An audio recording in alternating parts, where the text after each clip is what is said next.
में एक भी कंपनी नहीं थी, अब 5,000 है। और किसी भी तरह की दिव्यांगता को, चाहे वो बच्चे बोल सुन नहीं सकते, चाहे वो फिजिकली डिसेबल्ड हैं, चाहे विजुअली इम्पेयर्ड है, सबके लिए नौकरियाँ होंगी। तो जो सार्थक की जर्नी में एक जो बड़ा माइलस्टोन अचीव हुआ कि जो प्राइवेट कंपनियों में जो नौकरियाँ नहीं थी वो अब भरपूर मात्रा में हो गई है, और हर दिव्यांगजन जो काम करना चाहता है उसके लिए पूरा एक मार्केट प्लेस तैयार हो गया है।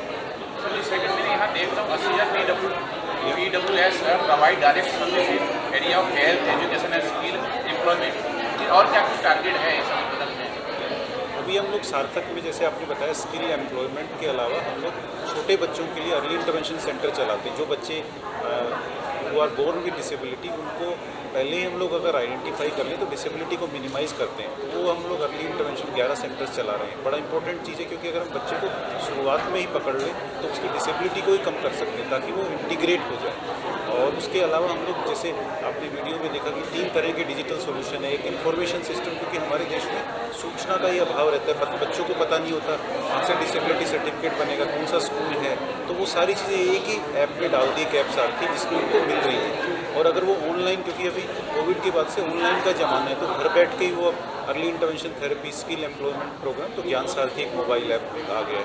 और नौकरी पाने के लिए भी सरकारी और गैर सरकारी एक रोजगार सारथी जॉब पोर्टल है, जिसको करीब 50,000 से ज़्यादा दिव्यांग बच्चे यूज़ कर रहे हैं। आपको एक मैं ना इसका अलग सा दृष्टिकोण देता हूँ जी।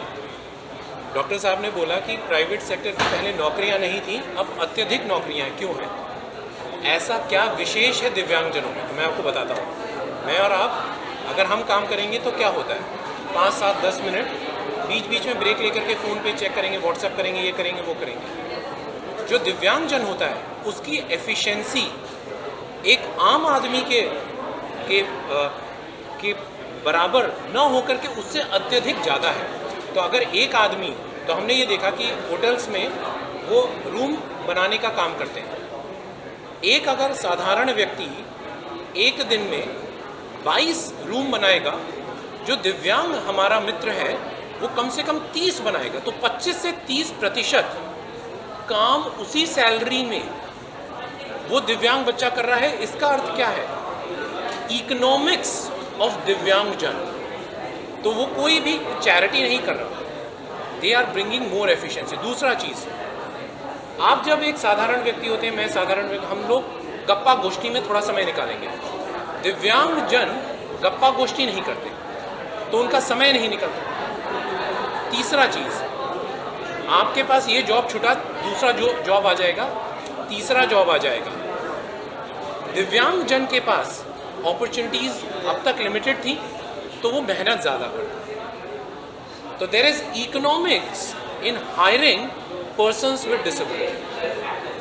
सर, आपसे जानना चाहता हूँ, आज भी हमारे समाज के अंदर दिव्यांगजन जो है, अगर किसी जॉब के लिए जाता है, उनको इन दृष्टि से ही देखा जाता है, उनको नकारा जाता है किसी न किसी कारण से। क्या ऐसा कोई मुहिम चलाना चाहिए जिससे लोग उन्हें अपनाएं?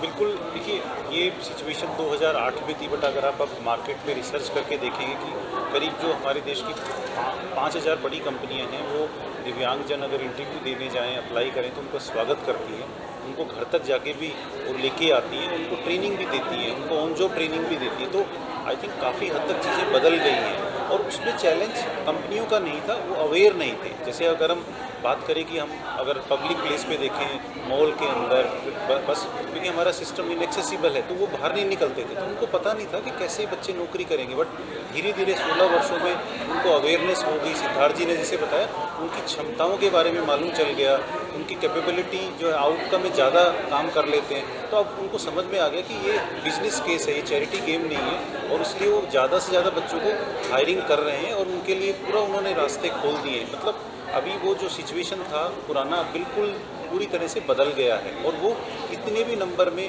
किसी भी डिसेबिलिटी को हायर करने के लिए तैयार है। सर, ओलंपिक्स आने वाला है दिव्यांगजनों का, और सार्थक ऐसे ओलंपिक्स को सपोर्ट करते हैं, या वो सार्थक की कोई NGO से कोई ओलंपिक्स में जा रहा कुछ शेयर करना चाहें? जैसे अभी आपने बताया कि ओलंपिक्स के साथ साथ पैरा ओलंपिक्स भी होते हैं, जो कि स्पोर्ट्स कंपटीशन दिव्यांगजनों का, और उसके लिए हम लोग सार्थक के जो आइडिया पार्टनर्स हैं, जो उन बच्चों की तैयारी कर रहे हैं, गांव-गांव में जो ऐसा टैलेंट है, उसमें हम पूरी तरह से उनकी कैपेसिटी बिल्डिंग, उन बच्चों को कैसे तैयार करना है, उन बंदों को फाइनेंशियल सपोर्ट कैसा मिल रहा है, पूरी तरह से उसी सीरीज़ में हम उनके साथ लगे हुए हैं। और ऐसे ही पैरा ओलंपिक्स के साथ लगता एक सार्थक का प्रोग्राम एविलंपिक्स भी है। जैसे पैरा ओलंपिक्स स्पोर्ट्स कंपटीशन है, एविलंपिक्स जो है स्किल कंपटीशन है, जो कि भारत सरकार ने 2001 में नेशनल ओलंपिक बनाया था, जो कि सार्थक अभी चलाता है। 2016 से हम रीजनल, नेशनल और इंटरनेशनल कंपटीशन करते हैं। लास्ट ईयर हम लोग फ्रांस गए थे, 13 दिव्यांग बच्चों ने पार्टिसिपेट किया था, 7 मेडल जीते थे, 1 गोल्ड, 2 सिल्वर और ब्रॉन्ज। तो ये बेस्ट परफॉर्मेंस था। तो अब वो अगला साइकिल ओलंपिक्स का भी भारतवर्ष में स्टार्ट हो गया। 2027 में फिनलैंड में इसका इंटरनेशनल कंपटीशन होगा, जिसमें करीब 40 जो है देश पार्टिसिपेट करते हैं। सर, आप कुछ विचार रखना चाहेंगे हमारे दर्शकों से? मैं ये कहना चाहूँगा कि सार्थक ने बहुत कमाल का काम किया है, और डॉक्टर जितेंद्र अग्रवाल के लिए जितना भी कहा जाए वो कम है, क्योंकि इनको एक दृष्टिबाधित होने के बजाय के बावजूद इनके विजन था कि जो लोग डिसेबिलिटी से परेशान हैं उनको किस तरह से स्किलिंग की जाए और उनको कैसे जॉब दिलवाया जाए, स्किलिंग प्लस प्लेसमेंट दोनों चीज़ें। तो ये बहुत बड़ा काम कर रहे हैं, और मैं चाहूँगा कि 16 वर्ष इन्होंने पूरे कर लिए हैं, आगे भी ऐसे ही और भी नए मुकाम हम लोग पूरे करेंगे। शुक्रिया सर। ट्रस्ट का 16वां स्थापना दिवस कार्यक्रम में उपस्थित डॉक्टर जितेंद्र अग्रवाल, संस्थापक एंड सीईओ सार्थक, श्री लव वर्मा, पूर्व सचिव भारत सरकार, Shri Sandeep Verma, C E O small industry development bank of India, Vijay Kalantri ji, Shri Kishan Kamra ji, सलाहकार बोर्ड सदस्य सार्थक सलाहकार बोर्ड के सदस्य, कॉर्पोरेट जगत तथा एनजीओ के प्रतिनिधि, दिव्यांग भाइयों और बहनों, सबसे पहले मैं सार्थक एजुकेशनल ट्रस्ट को 16वें स्थापना दिवस के अवसर पर हार्दिक बधाई देता हूं। आज पूरे देश में 25वां कारगिल विजय दिवस मनाया जा रहा है। इस अवसर पर मैं हमारे सैन्य दलों के प्रति अपनी कृतज्ञता ज्ञापित करता हूं। सार्थक यह डॉक्टर जितेंद्र अग्रवाल के सपनों की अभिव्यक्ति है, जिन्होंने विकलांग व्यक्तियों को सशक्त बनाने के लिए खुद का जीवन समर्पित कर दिया है। डॉक्टर जितेंद्र अग्रवाल एक क्वालिफाइड दंत चिकित्सक है। वर्ष 2004 में अपनी दृष्टि खोने के पश्चात 4 साल के अंदर उन्होंने दिव्यांग व्यक्तियों की शिक्षा, कौशल प्रशिक्षण और सक्षमीकरण का महान कार्य आरंभ किया। यकीनन कोई भी व्यक्ति अचानक दृष्टि खोने के बाद आत्मविश्वास खो बैठता है, लेकिन डॉक्टर जितेंद्र अग्रवाल अपने ऊपर बीती गंभीर आपदा को देश के सभी दिव्यांगों के लिए एक अवसर में बदल दिया। दंत चिकित्सक बने रहते तो संभवतः डॉक्टर अग्रवाल 100,000 लोगों को सेवा दे पाते, लेकिन उन्होंने सभी बाधाओं को पार करके दिव्यांगों के लिए भारत का सबसे बड़ा एनजीओ का संगठन का निर्माण कर दिखाया। पिछले 16 वर्षों में सार्थक एजुकेशनल ट्रस्ट एक विशाल बरगद के पेड़ की तरह विकसित हुआ है।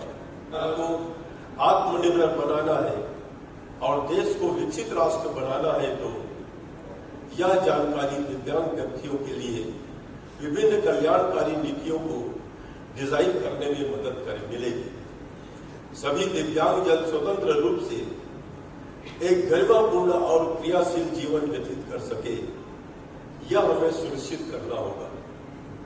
आने वाले भविष्य में दिव्यांग लोगों के जीवन में टेक्नोलॉजी बहुत बदलाव लाने वाली है। आर्टिफिशियल इंटेलिजेंस लोगों के जीवन में क्रांतिकारी बदलाव लाने जा रहा है। मुझे विश्वास है कि विकलांगता केवल एक असुविधा होगी, बाधा नहीं। मुझे खुशी है कि सार्थक ने अपनी सहायक company national athletic association of India के माध्यम से अंतर्राष्ट्रीय खेल प्रतियोगिताओं में उल्लेखनीय सफलता भी हासिल की है। सामान्य और सक्षम व्यक्ति विकलांगता प्रमाण पत्र गलत तरीके से प्राप्त करके विभिन्न सेवाओं में प्रवेश न करें, इस दृष्टि से हमें सजग रहना होगा। फर्जी विकलांगता प्रमाण पत्र देने वाले और लेने वाले दोनों के खिलाफ कानूनी कार्रवाई की जानी चाहिए। मुझे सार्थक एजुकेशन ट्रस्ट से बहुत ही उम्मीद है। मैं आशा और कामना करता हूं कि सार्थक दिव्यांग व्यक्तियों के सशक्तिकरण में वैश्विक मानक स्थापित करेगा। मैं कई बार मैं इस बात को कह चुका हूं, लोग तो अपने लिए जीते हैं, लेकिन जो दूसरों के लिए जिए वही सही व्यक्ति है। अगर भगवान ने हमें मनुष्य जीवन दिया है, अब जैसा हिंदू धर्म के अनुसार कहते हैं कि करोड़ों योनि में जाने के बाद आखिरी में मनुष्य जीवन प्राप्त होता है, और पता नहीं हम पिछले जन्म में कितने बार किस योनि में जन्म लिए, कितनी तकलीफें पाए, हम नहीं जानते। लेकिन अगर हमको मनुष्य बनाया है भगवान ने, तो हम अपने जीवन को सार्थक बनाने के लिए हमको सार्थक से जुड़ना चाहिए। हम गरीब लोगों की सेवा करें। अगर डॉक्टर अग्रवाल की जगह कोई दूसरा होता तो मुझको तो दिखाई नहीं दे रहा है, मैं तो विकलांग हो गया, मैं कुछ नहीं कर सकता, मुझे दूसरे के सहारे चलना पड़ता है, घर में बैठ जाता। लेकिन मैं अग्रवाल जी को बहुत बहुत धन्यवाद दूंगा कि उन्होंने अपनी कमजोरी को मजबूती में बदला है, और आज ये सार्थक, मुझे विश्वास है कि देश में ही नहीं, ये संस्था अंतर्राष्ट्रीय बनेगा, मुझे उम्मीद है। धन्यवाद। पैरों पे खड़ा, बल्कि वो तो एक बहुत छोटी सी बात हो गई पैरों पे खड़ा होने की, जैसा और लोगों ने भी कहा कि उनको एक सपना देखना चाहिए, अपने विंग्स बड़े करने चाहिए, तो उसमें हम लोग सपोर्ट करेंगे, और उसमें हम लोग जो कुछ भी कर सकते हैं आज के डेट पे हम लोग कर रहे हैं। जैसे हम लोगों ने एक नया स्कीम लाया है, जिसमें हम जब गारंटी देते हैं तो सामान्य जनों की अपेक्षा जो दिव्यांगजन हैं, जब वो एंटरप्रेन्योर बनते हैं तो उनके केस में हम एक लेवल बहुत ज्यादा अट्रैक्टिव गारंटी देते हैं। जैसे उसमें 10% ज्यादा गारंटी देते हैं, उसकी फीस भी कम रखते हैं। तो उसका आइडिया ये है कि बैंकर्स ज्यादा इंसेंटिवाइज हो ऐसे लोगों को लोन देने के लिए, ताकि ज्यादा से ज्यादा लोगों को लोन मिल पाए और क्रेडिट फैसिलिटेशन हो पाए और वो अपने पैरों पे खड़ा हो पाए। तो हम लोग की तरफ से जो भी बन पड़ेगा हम लोग करेंगे। सार्थक एक बहुत ही इंपॉर्टेंट रोल प्ले कर रहा है, क्योंकि ये हम लोगों ने हमेशा देखा है कि गवर्नमेंट बहुत ही अच्छे अच्छे स्कीम लाती है और इस उम्मीद के साथ लाती है कि इसका फायदा जो है आमजनों को मिलेगा। कई बार ये देखने में आता है कि इंफॉर्मेशन असिमेट्री हो जाता है और इंफॉर्मेशन डिसेमिनेशन कंप्लीट नहीं हो पाता है। जिनके लिए स्कीम बनती है, बहुत सारे वैसे लोग भी उसके बारे में अवेयर नहीं हो पाते हैं। तो सार्थक के तरफ से ये हो सकता है कि इस तरह के प्रोग्राम्स में हो सकता है, और अदरवाइज भी इस तरह की जितने भी स्कीम है, मेरी एक गुजारिश है और उसमें भी हम लोग जितना मदद कर सकते हैं हम लोग जरूर करेंगे, कि ऐसे इंफॉर्मेशन जितने भी अवेलेबल हैं जो बेनिफिट्स के लिए हैं, जो इंटेंडेड लोग हैं उनके बेनिफिट के लिए हैं, उसको पूरा डिसेमिनेट किया जाए, ये जानकारी लोगों तक पहुंचाई जाए कि आपके लिए एक स्कीम एग्जिस्ट करती है और आप कृपया you come forward and make use of such good schemes which the government has initiated for the betterment of the society as a whole. तो इन्हीं शब्दों के साथ मैं आप लोग का एक बार धन्यवाद देता हूं और सार्थक को एक बार और बधाई देता हूं 16वें के लिए। और ये तो अभी 16 साल ही हुआ है, जो किसी भी व्यक्ति के इसमें 16 साल का एक बड़ा इंपॉर्टेंस होता है, और मेरा पूरा विश्वास और शुभकामनाएं हैं कि जर्नी आगे भी चलती जाएगी और सार्थक अपने जो लक्ष्य उन्होंने रखा है उस लक्ष्य की ओर निरंतर आगे बढ़ते जाएंगे। धन्यवाद।